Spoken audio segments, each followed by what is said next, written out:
खम ब्रह्म।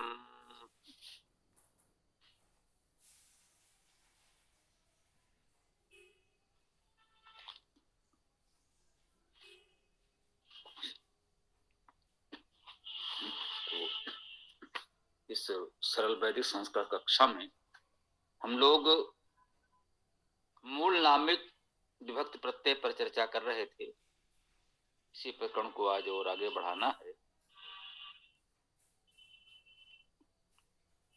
मूल नामिक विभक्ति प्रयोग के नियम कुछ इसमें पुस्तक में दिए हुए हैं और उन नियमों पर आज हम लोगों को संभवतः चर्चा करनी थी। तो भाई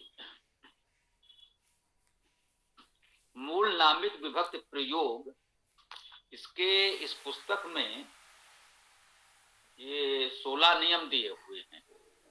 कल इन नियमों पर चर्चा हम लोग संभवतः नहीं कर पाए हैं। ऊपर जो विभक्त प्रत्यय हैं उनकी बात हम लोग कर रहे थे। तो इन नियमों को आज पढ़ लेते हैं।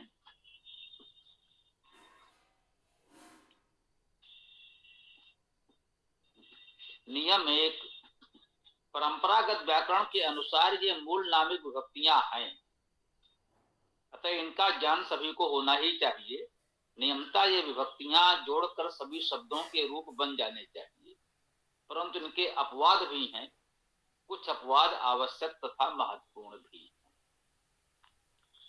इस नियम को समझने का प्रयास करें। इस नियम में हमको क्या बताने का प्रयास किया जा रहा है।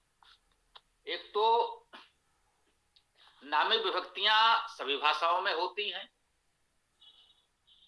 जैसे हम लोग अपनी इस लोक व्यवहार की भाषा में हम लोग कहते हैं कर्ता ने कर्म को कर्ण से द्वारा संप्रदान के लिए, ये विभक्तियां ही तो हैं कारकों की।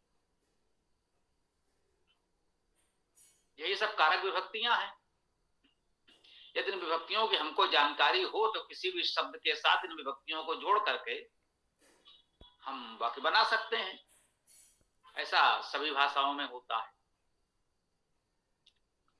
संस्कृत में भी ये मूल नामिक विभक्तियां बता दी गई। ये विभक्तियां हमने जान ली तो सभी शब्दों में यदि इन विभक्तियों को जोड़ दें तो वे शब्द वाक्य में प्रयोग करने योग्य पद बन जाने चाहिए। उन कारक का अर्थ भाव उससे व्यक्त हो जाना चाहिए और हमारा संस्कृत वाक्य बन जाएगा। केवल क्रिया रह जाती है, क्रिया विभक्ति को हम सीख लेंगे। परंतु सभी संस्कृत के अध्येता जानते हैं कि सिद्धांत रूप में तो ये बात बिल्कुल ठीक है, सीधी है, सरल है। व्यवहार में ऐसा है नहीं। अब व्यवहार में ऐसा क्यों नहीं है, उसको थोड़ा सा समझ लेंगे तो सब जटिलता समस्या कुछ हद तक, कुछ सीमा तक हमारे लिए ठीक हो जाएगी।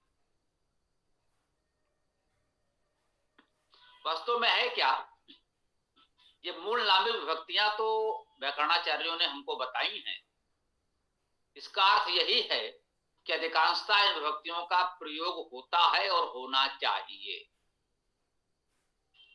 परंतु जो भी कह लें, संस्कृत भाषा की यही थोड़ी सी जटिलता है। हम तमाम तार्किक वैज्ञानिक भाषा होने का दावा करते हैं, परंतु कारक विभक्तियां हों, नामिक विभक्तियां कहें या क्रिया विभक्तियां कहें, उनमें जटिलता है। वो इतनी सीधी सरल तार्किक है नहीं।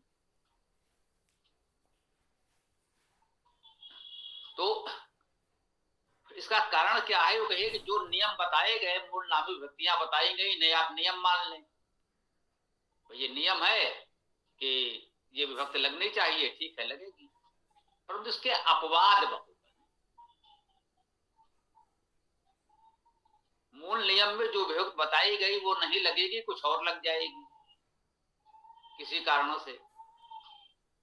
अब उस पर बहुत मंथन किया व्याकरणाचार्यों ने, उसके नियम खोजने, बनाने, बताने का प्रयास किया कि किस परिस्थिति में, किस प्रकार के शब्दों में इन मूल लामिक विभक्तियों के स्थान पर कोई दूसरी विभक्ति आ जाती है या विभक्ति में कुछ परिवर्तन हो जाता है। ये मूल लामिक विभक्तियां जो हम लोगों ने कल चर्चा की, ये सबके सब परंपरागत शास्त्रीय व्याकरण में यथावत है। जिन लोगों ने पाणिनि व्याकरण पढ़ी है वे जानते हैं कि यही विभक्तियां बताई गई हैं, इनमें कोई अलग बात हम नहीं कर रहे हैं। परंतु बात इतने से वहां पूरी नहीं हुई, समाप्त नहीं।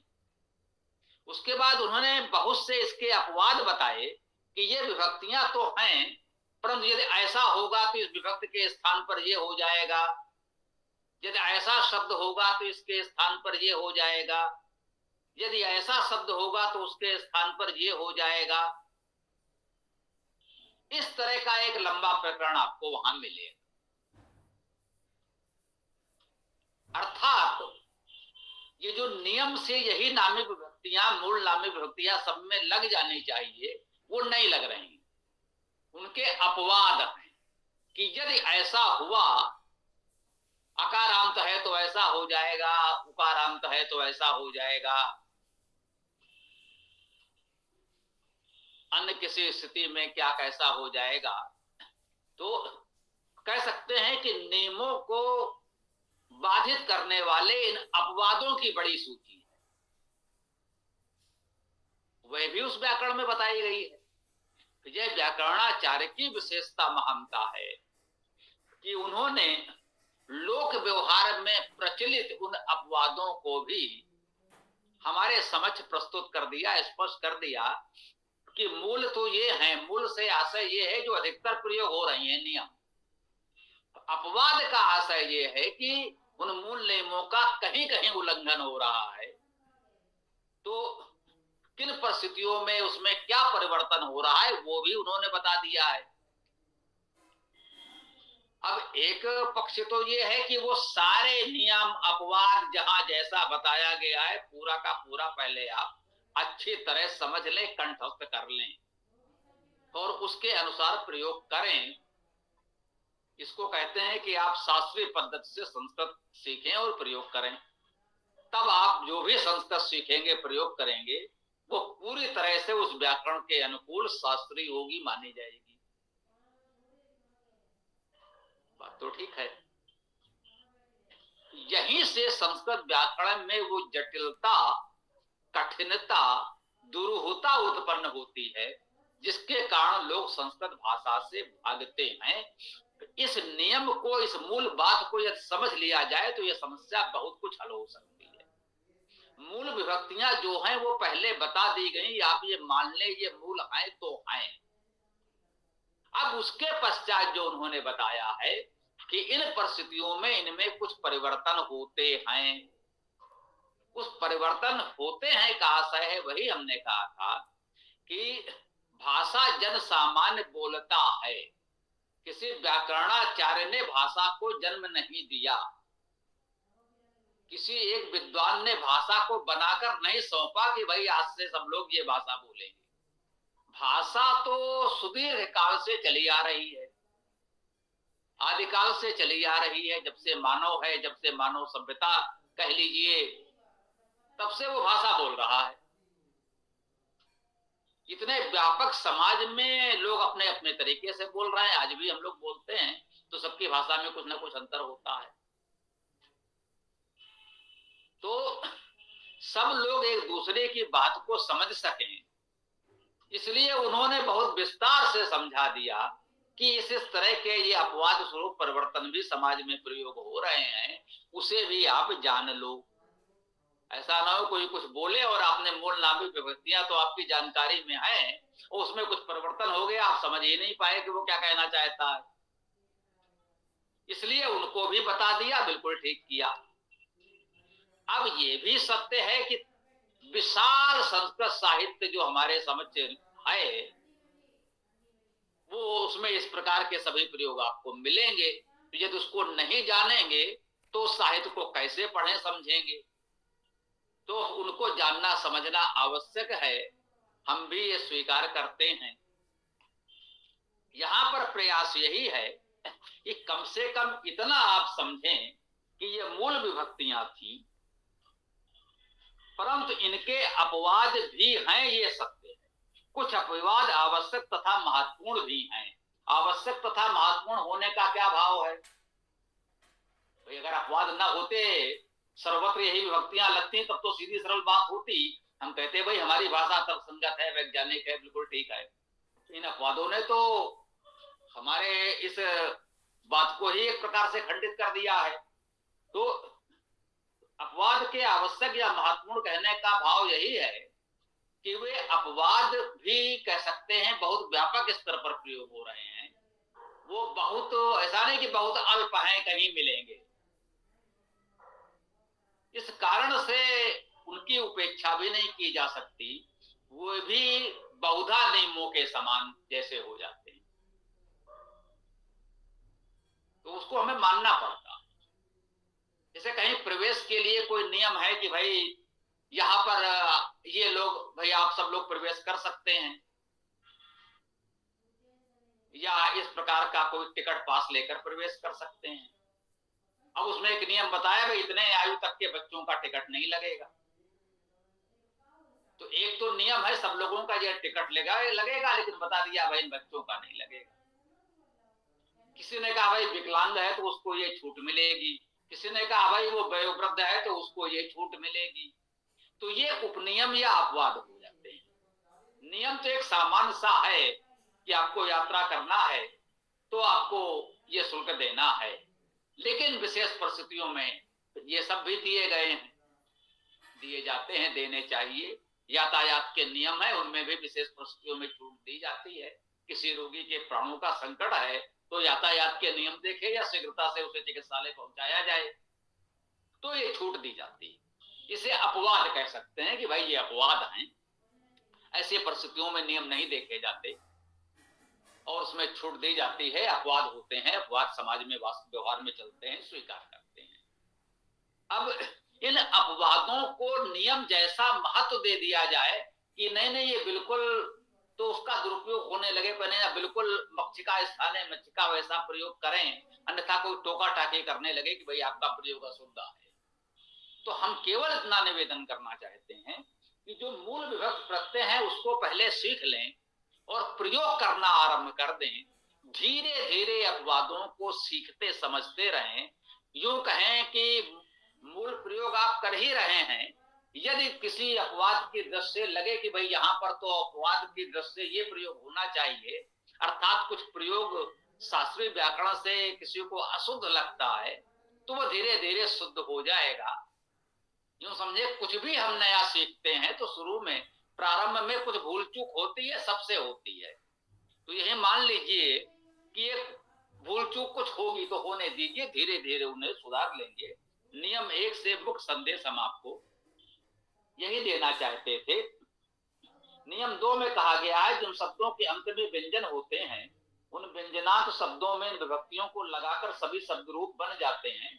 विसर्ग स्वर के बाद ही लगता है, तय व्यंजनांत शब्दों के प्रथमा एक वचन में उसका लोप हो जाता है, अर्थात शब्द का मूल रूप ही कर्ता एक वचन का रूप होता है। यह नियम पूरी तरह स्पष्ट है, इसका कोई अपवाद नहीं दिया गया। यदि कहीं हो किसी की जानकारी में तो हम उसे स्वीकार करेंगे। हम सब कुछ जानने का दावा नहीं करते, परंतु अब तक जो हमने अनुभव किया, जितना हम थोड़ा सा पढ़ समझ पाए, उसमें हमने पाया कि ऐसा है। तो व्यंजनांत या हलंत शब्दों में तो ये विभक्तियां लग जानी चाहिए। जगत, सुगण, सरित आदि उदाहरण के रूप में कहा गया है ना। उसके नियम 3 में कहा है व्यंजन के बाद स्वर आने पर व्यंजन में उस स्वर की मात्रा लग जाती है, तो स्वाभाविक है, इतना तो सब लोग जानते हैं, फिर भी लिख दिया गया। सुगुण या सुगुण जो भी है, यदि उसमें औ जुड़ेगा तो ये औ मात्रा के रूप में आ जाएगा, सुगुण हो जाएगा। सरित में आह जुड़ेगा तो ये आ जो है इसी हलंत को हटा करके ता में सम्मिलित हो जाएगा, सरिता हो जाएगा। जगत में आ जुड़ेगा, दीर्घ आ तो जगता हो जाएगा। इस प्रकार सभी व्यंजनात् शब्दों के रूप मूल विभक्तियों को जोड़कर बना सकते हैं। नियम 3 स्पष्ट हो गया। नियम 4, भ्याम भ्या आदि व्यंजनादि विभक्तियां जुड़ने पर कुछ शब्दों के अंतिम व्यंजन में परिवर्तन भी हो जाते हैं। व्यंजनादि विभक्तियां जोड़ना सरल है, इसमें कहीं कोई समस्या नहीं आनी चाहिए। जहां जैसा है आप जोड़ सकते हैं, परंतु इससे पूर्व जो मूल शब्द है उसके अंतिम व्यंजन में परिवर्तन इनके कारण कहीं कहीं हो जाता है। जैसे जगत में भ्याम जुड़ेगा तो जगत भ्याम हो जाएगा।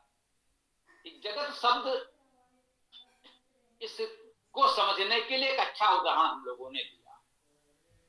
जगत शब्द में ता अस्वर है या हलंत है। जब भी संधि होती है इस ता में कुछ परिवर्तन सामान्यता होता है, ऐसा नहीं कि सर्वत्र होगा। जैसे जगत में कारण जुड़ेगा तो जगत कारण होगा, कोई परिवर्तन नहीं हुआ। जगत कारण आए, कहीं आपने श्लोक में पढ़ा सुना होगा, हमने भी सुना है।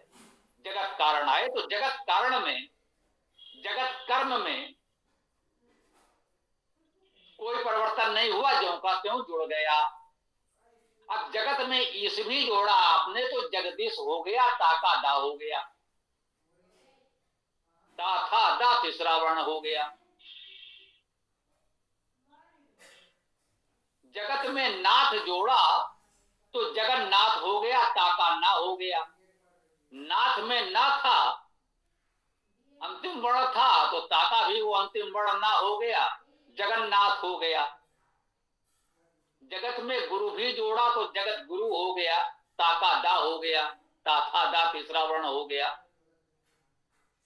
तो इसी प्रकार से सामान्यता भ्याम जोड़ा भी जोड़ा तो भी वो जगत भ्याम जगत भी हो जाता है। अब इसको अभ्यास से जान लेना ठीक है। ता था दा तृतीय वर्ण प्रथम वर्ण के स्थान पर सामान्यता हो रहा है। अगर हम जगत भ्याम भी कह देंगे तो ऐसा नहीं है ये कोई बड़ा संकट आ जाएगा। प्रारंभ में मान लीजिए आप दा नहीं भी कर पाए, जगत भ्याम बोले तो अशुद्ध तो नहीं है। ये केवल लोक व्यवहार ही तो बताया गया। सामान्यता जब लोग बोलते हैं तो ताका दा हो जाता है। क्यों? पा फा भा ये तृतीय वर्ण है अपने वर्ग का। अब पाफा भा तृतीय वर्ण है तो उसने ताका भी तृतीय वर्ण डाला दिया।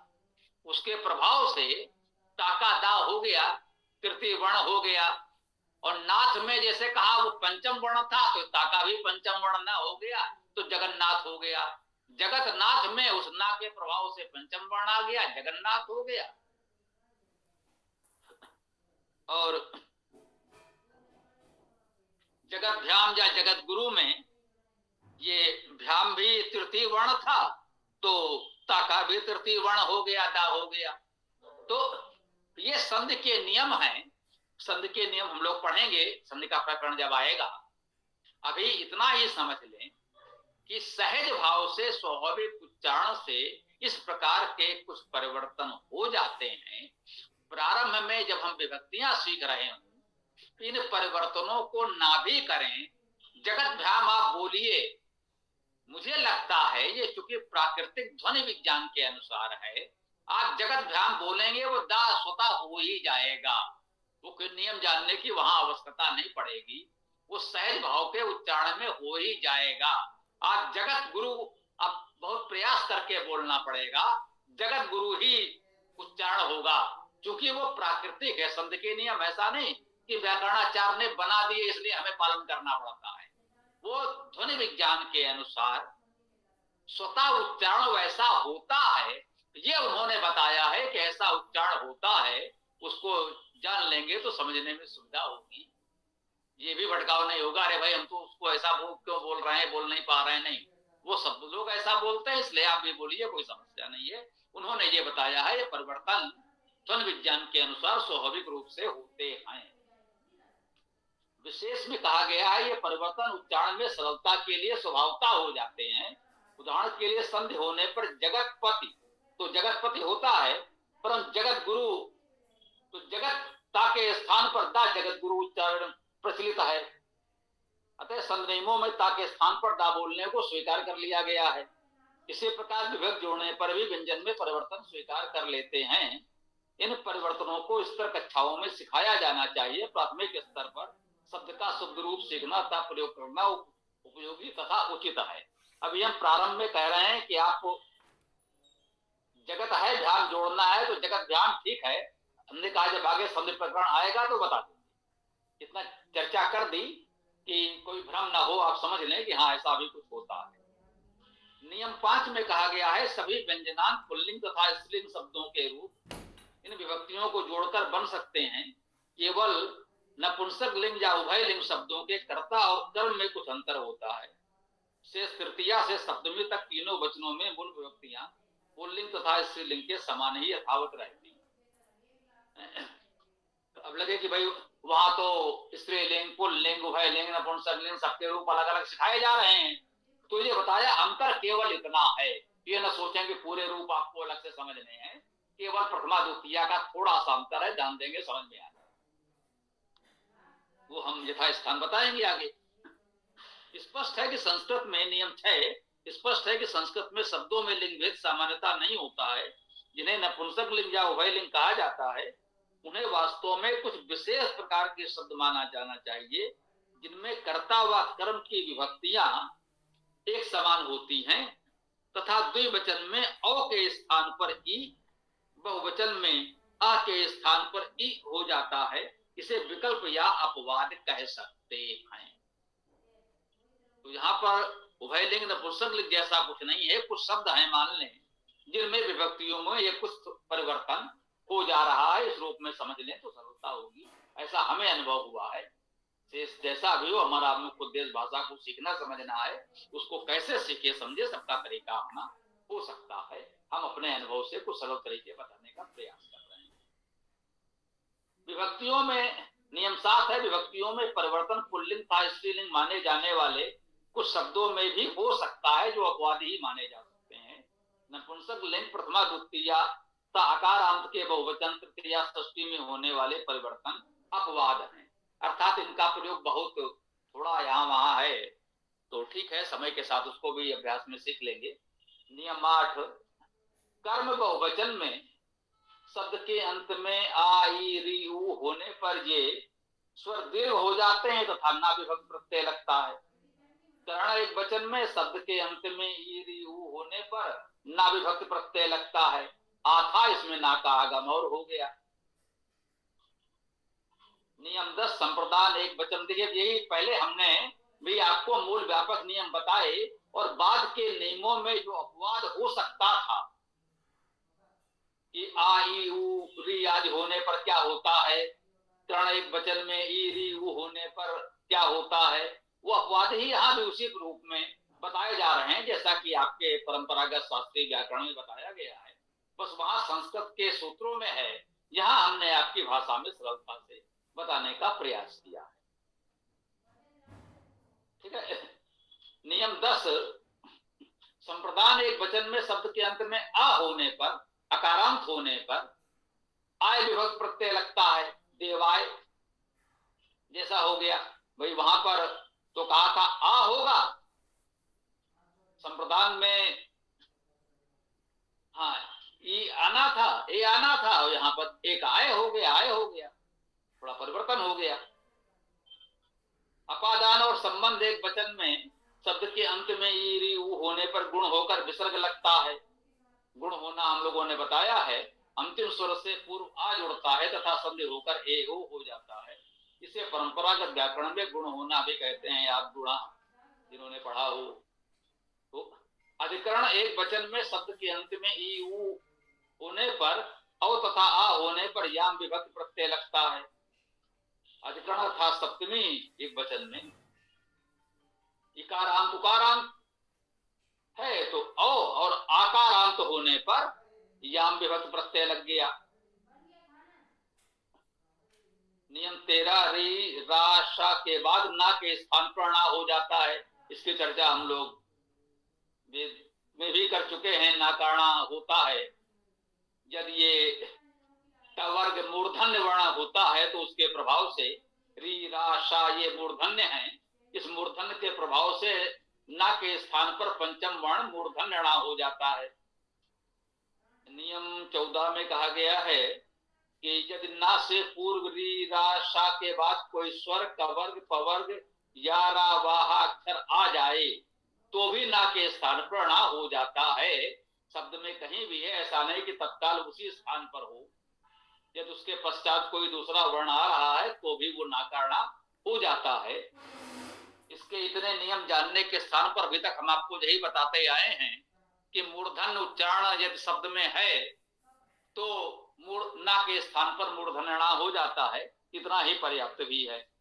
नियम 15, प्रथमा कर्ता व संबोधन विभक्ति में विसर्ग का बहुधा लोप हो जाता है।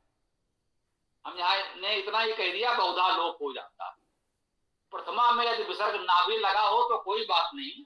ये आप प्राचीन साहित्य देखेंगे, रामायण महाभारत पुराण आदि अनेक आप जो संस्कृत काव्य नाटक आदि देखेंगे तो इसका नियम खोजना बहुत कठिन है कि ये कहाँ कैसे होगा। इतना ही मान लीजिए कि ये प्रथमा एक वचन का विसर्ग ये प्रयोग करने वाले की जैसे इच्छा पर है, वो कहीं चाहे तो लगा दे, न लगाए तो भी कोई समस्या नहीं है, चलेगा। ये वाली स्थिति है इसकी। अर्थात प्रथमा एक वचन में विभक्त ना भी हो तो भी, अब देखिए हम अपनी भाषा में भी क्या कहते हैं, राम पढ़ता है, देव जाता है। इस अब प्रथमा में ने होना चाहिए, लेकिन ने तो नहीं लगाया हमने नहीं कहा देव ने जाता है, राम ने पढ़ता है, ऐसा तो नहीं कहा। हाँ, राम ने पढ़ा कहना पड़ेगा, देव गया कह देंगे, राम गया भी कह देंगे तो भी चलेगा, वहां ने की आवश्यकता नहीं पड़ी। तो प्रथमा एक वचन में विभक्त का लोप सामान्यता वैदिक काल से आज तक हो रहा है, इसे स्वीकार कर लें। इसके नियम जितने समझ में आ जाए तो ठीक है, न तो ऐसे ही मान लें कि प्रयोग कर लें तो भी ठीक, न करें तो भी ठीक। ये हम बहुत से आज के आधुनिक नाटकों आदि में देखते भी हैं कि स्थानीय प्रभाव से कहीं वहां भी वो ने का प्रयोग करते हैं जहां सामान्यता हम नहीं करते, कहीं नहीं भी करते हैं तो वो स्थानीय भाषा का प्रभाव है। पंजाब की भाषा अलग होगी, बंगाल की अलग होगी, बिहार की अलग होगी, तो ये थोड़े बहुत स्थानीय प्रभाव होते हैं, तो उसको इतना ही समझ लें तो पर्याप्त होगा। नियम 16 में कहा जा रहा है कि संबोधन एक वचन में शब्द के अंतिम स्वर में परिवर्तन हो सकता है, आवश्यक नहीं है।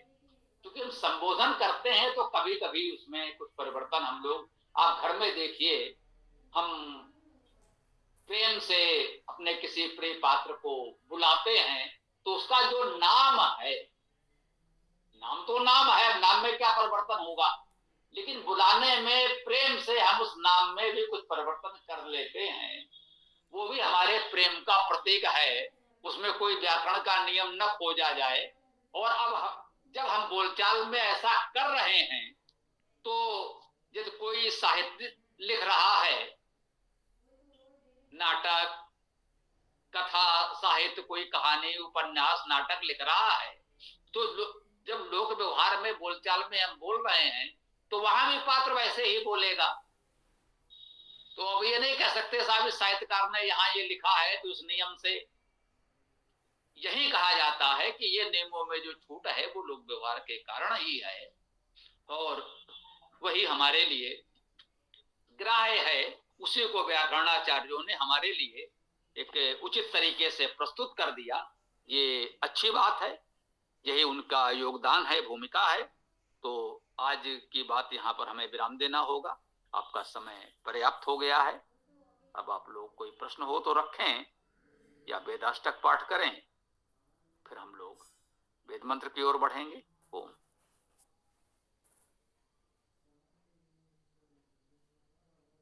आचार्य जी, अभी नियम 13 में लिखा था कि ना से पूर्व ऋ र और श अगर है तो ना का अड़ा हो जाएगा। तो वो आ गया समझ में वो कि ना का अड़ा हो जाएगा। लेकिन नियम नंबर 14 में जो लिखा है कि ना के पूर्व और ऋ, र और शा के बाद में कोई स्वर आए या कवर्ग या पवर्ग आए तो भी ना का अड़ा हो जाएगा। तो नियम नंबर 13 में जो दिया है कि ना के पूर्व ऋ, र, शा आए तो उस ना का अड़ा हो जाएगा। तो लेकिन दूसरे वाले 14 नंबर में ये लिखा है कि ना के पूर्व ऋ, र, शा के बाद में।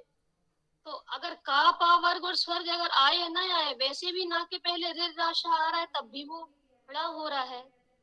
तो थोड़ा ये समझाएं। जी, वैसे स्पष्ट था, फिर भी चलिए आपने प्रश्न किया है तो कुछ समझ लें।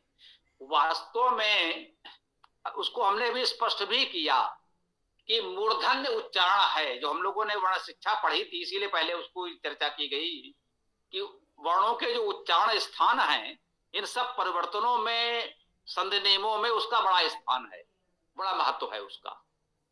तो जो मूर्धन्य उच्चारण है, ट वर्ग मूर्धन्य है, और ये रा, शा आदि ये मूर्धन्य उच्चारण। तो इन मूर्धन्य उच्चारण के प्रभाव से ना का मूर्धन्य उच्चारण ना हो जाता है। हमने स्पष्ट कहा कि यदि मूर्धन्य वर्ण है तो उसके प्रभाव से ना के स्थान पर ना हो जाएगा। इसमें केवल ये स्पष्ट किया गया है, ये नियम यदि आप ना भी पढ़ते तो भी कोई समस्या नहीं थी। दरअसल उसमें बात यह है कि जिसे रा के बाद ना आया, रन, तो रण हो गया, ठीक। रानी आया तो आप देखते हैं रानी के स्थान पर मारवाड़ आदि में रानी बोलने का ही प्रचलन है अभी। रानी, राणा जैसे ये जो प्रभाव हैं वो यही प्रभाव है कि मूर्धन्य प्रभाव से, रा के मूर्धन्य प्रभाव से, शा के मूर्धन्य प्रभाव से जीर्णा हो रहा है ना। रमण होता है, रमन नहीं होगा, मदन होगा, गमन होगा, लेकिन रम धातु से वही ना आएगा तो रमण हो जाएगा, क्योंकि राम मूर्धन्य है, मूर्धन्य प्रभाव से होता है। तो इसमें यही बताया गया कि जैसे रमण है, रन है तो रन का रण हो गया, ठीक, रानी का रानी हो गया, ठीक। तो ये बताया गया कि रा और ना के बीच यदि कोई दूसरा वर्ण भी आ गया, रमण जो है रा और ना के बीच मा आ गया, फिर भी ना का अड़ा हो गया।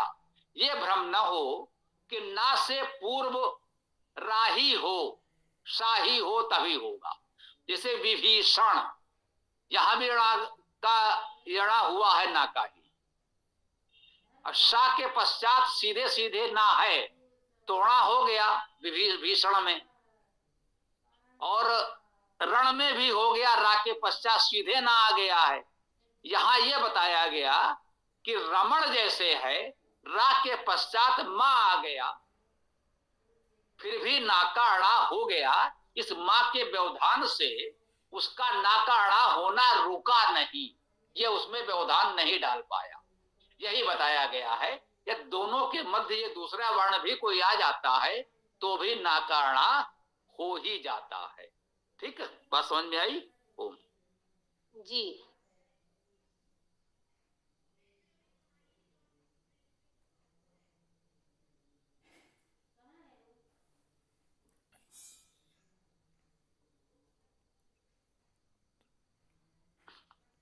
तो अब आप लोग वेदाष्टक पाठ करें, उसके पश्चात मंत्र चर्चा करेंगे। कोई और प्रश्न होगा तो समय ले लिया जाएगा।